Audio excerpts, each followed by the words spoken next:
Hello students, in this video we will talk about ecological pyramids.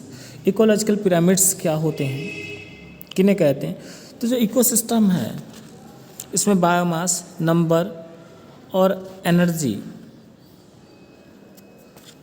इसका जो relation है एक टॉपिक लेवल से दूसरे टॉपिक लेवल के बीच, इसको डायग्रामेटिकली रिप्रेजेंट किया जाता है। इन्हें पिरामिड्स बोलते हैं, यानी इकोलॉजिकल पिरामिड्स कहते हैं। यानी हम एक तरीके से कह सकते हैं डायग्रामेटिकली रिप्रेजेंटेशन या graphically representation of bio number, biomass, energy at the relation between bio number, biomass, energy at different trophic levels of an ecosystem is known as ecological pyramids. Ecological pyramids की अगर हम history की बात करें तो सबसे पहले चार्ल्स एल्टन ने 1927 में सबसे पहले इकोलॉजिकल पिरामिड्स के बारे में बताया, यानी इसको एडवाइस किया कि वह इकोलॉजिकल पिरामिड्स जो है ऐसे हो सकते हैं। इसलिए इन्हें एल्टोनियन पिरामिड्स भी कहते हैं। एल्टोनियन यानी एल्टोन ने इसको सबसे पहले, यानी चार्ल्स एल्टोन ने सबसे पहले इसको बताया था, यानी पिरामिड सबसे पहले इकोलॉजिकल पिरामिड्स के बारे में एडवाइस किया था। पिरामिड्स जो होते हैं वो दो टाइप्स के होते हैं, अपराइट होते हैं, इन्वर्टेड होते हैं, यानी सीधे होते हैं और उल्टे होते हैं। जो ट्रॉपिक लेवल नॉर्मली जो नॉर्मल ट्रॉपिक लेवल्स की अगर हम बात करें, इसमें जो ट्रॉपिक लेवल T1 यानी फर्स्ट होता है वो सबसे लार्जेस्ट होता है, और जो टॉप होता है यानी लास्ट होता है वो सबसे स्मॉलेस्ट होता है। लेकिन जो इन्वर्टेड में क्या होता है कि जो सबसे जो फर्स्ट होता है वो स्मॉल होता है और टॉप जो होता है वो लास्ट होता है। तो इस तरीके से दो तरीके के ट्रॉपिक लेवल्स होते हैं, इकोलॉजिकल पिरामिड्स होते हैं, एक राइट यानी अपवर्ड और इन्वर्टेड। नेक्स्ट है जो पिरामिड्स होते हैं, पिरामिड्स के अगर हम नंबर की बात करें तो पिरामिड्स किस किस के पिरामिड्स होते हैं, तो एक होता है पिरामिड ऑफ नंबर यानी बायो नंबर, दूसरा होता है पिरामिड ऑफ बायोमास, तीसरा होता है पिरामिड ऑफ एनर्जी। यानी पिरामिड ऑफ नंबर की अगर बात करें, ये अलग अलग इकोसिस्टम में जिसके ट्रॉपिक लेवल्स अलग अलग हो सकते हैं। एक ग्रासलैंड इकोसिस्टम की अगर बात करें तो उसमें जो पिरामिड होता है वो नंबर का हमेशा सीधा होता है, जबकि फॉरेस्ट इकोसिस्टम में ये उल्टा होता है, जिसे पैरासिटिक फूड चेन कहते हैं। पैरासिटिक फॉरेस्ट इकोसिस्टम में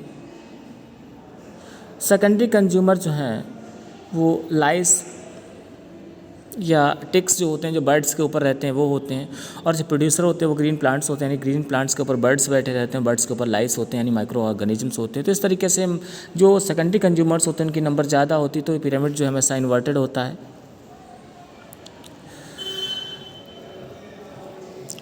इसके बाद जो नॉर्मल पिरामिड की अगर बात करें,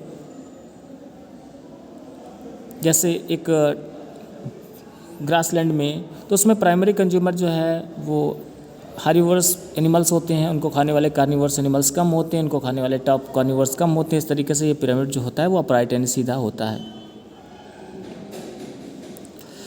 अगर हम बात करें ग्रासलैंड इकोसिस्टम की, एक अपराइट पिरामिड में जो नंबर सपोर्ट करते हैं इंडिविजुअल ऑर्गेनिज्म के एक टॉपिक लेवल से दूसरे टॉपिक लेवल में वेरी करती है। तो एक एग्जांपल अगर हम ले लेते हैं, प्राइमरी जो प्रोड्यूसर यानी पीपी जो है उनकी नंबर मान लेते हैं यहाँ पर 58 जो है 58 लाख है, और वहाँ पर जो प्राइमरी कंज्यूमर्स हैं उनकी नंबर जो है वो 70,000 है, 7 लाख होगी लगभग। अगर हम सेकेंडरी कंज्यूमर की बात करें इसकी 35,000 होगी, और टर्सरी कंज्यूमर जो है 3 या 4 होंगे। इस तरीके से ये पिरामिड जो होगा अपराइट सीधा होगा। नेक्स्ट जो पिरामिड है बायोमास का पिरामिड है। तो पिरामिड ऑफ बायोमास, तो बायोमास के पिरामिड में ये बताया जाता है the amount of organic matter present in an organism is called biomass. यानी कोई भी एक इकोसिस्टम में जो ऑर्गेनिक मैटर प्रेजेंट होता है उससे बायोमास कहते हैं, जिसको ड्राई वेट के कंपेरिजन में उसको मेजर किया जाता है। ग्रासलैंड और फॉरेस्ट इकोसिस्टम में हमेशा बायोमास का पिरामिड अपराइट एंड सीधा होता है, जबकि एक्वेटिक यानी पॉन्ड इकोसिस्टम में पिरामिड जो बायोमास का है हमेशा इन्वर्ट होता है, क्योंकि इन्वर्टेड बायोमास में जो बायोमास प्रोड्यूसर लेवल से टॉप कार्निवोर लेवल तक बढ़ता रहता है, यानी टॉप कार्निवोर्स का जो बायोमास ज़्यादा होता है प्रोड्यूसर्स का कम होता है।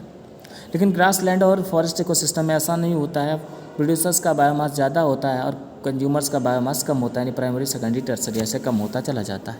ओके, अब हम इसको डायग्रामेटिकली भी देखेंगे, इसका डायग्राम देखेंगे तो इसमें देखेंगे अगर प्राइमरी प्रोड्यूसर्स हैं इनकी नंबर 809 809 है, प्राइमरी कंज्यूमर्स जो है पीसी इनकी 37 है, सेकेंडरी कंज्यूमर्स की 11 है और टर्सरी कंज्यूमर्स की नियरली 2 है। तो इस तरीके से पिरामिड सीधा हो जाएगा बायोमास का ग्रासलैंड और फॉरेस्ट इकोसिस्टम में।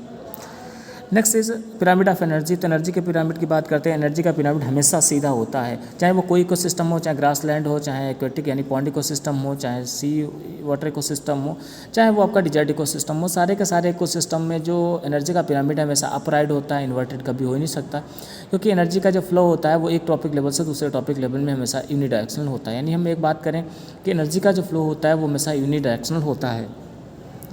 इसमें एक लॉ आता है लिड्डेमैन का लॉ, उसके बारे में हम बात करेंगे। लिड्डेमैन का लॉ क्या है? इसके अकॉर्डिंग जो है केवल 10% जो एनर्जी होती है वो एक टॉपिक लेवल से दूसरे टॉपिक लेवल में ही ट्रांसफ़र होती है। यानी अगर हम बात करें कि प्रोग्रेसिवली 10% जो एनर्जी होती है वो प्रोसीड होती है एक टॉपिक लेवल से दूसरे टॉपिक लेवल में। अगर हम मान लेते हैं सनलाइट से जो है 16 जूल्स ऑफ सनलाइट जो है उससे एनर्जी प्रोड्यूस होती है, तो प्रोड्यूसर्स को लगभग 1% उसकी एनर्जी मिलती है और उससे आगे जो लेवल बढ़ता रहता है उससे लगभग 10% हर एक लेवल में एनर्जी जाती है।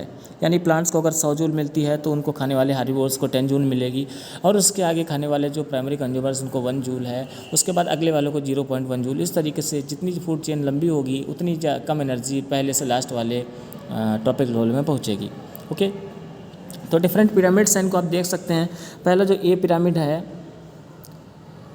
इसमें ग्रासलैंड का पिरामिड है, प्रोड्यूसर ग्रीन ग्रास है, फिर हार्बिवोर्स यानी ग्रासहॉपर्स हैं, फिर प्राइमरी कंज्यूमर कार्निवोर्स हैं, सेकेंडरी हैं और टर्सरी। इस तरीके से पिरामिड जो है अपराइट है, ये नंबर का पिरामिड है।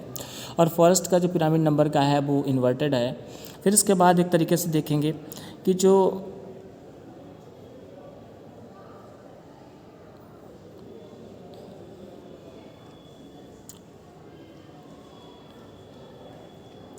अगर फॉरेस्ट के इकोसिस्टम की और बात करें तो एक तरीके से ये पैरासिटिक ना देखें तो ये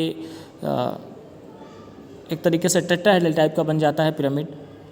फिर इसके बाद जो बायोमास की अगर हम बात करें तो बायोमास का पिरामिड हमेशा जो है